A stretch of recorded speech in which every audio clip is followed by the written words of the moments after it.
Ovo iznad mene je plafon. Firme dosegnu svoj plafon kada više nema rasta u prihodu, kada više nije adekvatna dobit, kad imamo prigovore kupaca na naše proizvode stalno ili usluge, ili kada gasimo iste požare stalno i vrtimo se u krug. To bi značilo da način kako smo do sada vodili naše firme, to više ne funkcionira.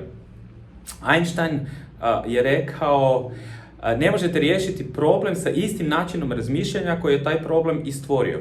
To bi značilo da mi moramo početi mijenjati naše uvjerenja kao vlasnici firme i oni koji vode kompanije i naše mentalne modele i poglede na to kako treba funkcionirati određena firma.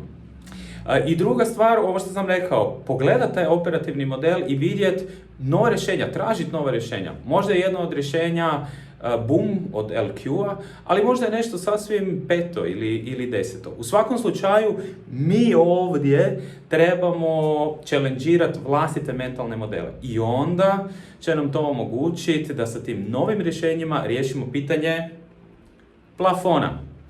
Dakle, boom your company, izađite iz kutije i uživajte u biznisu.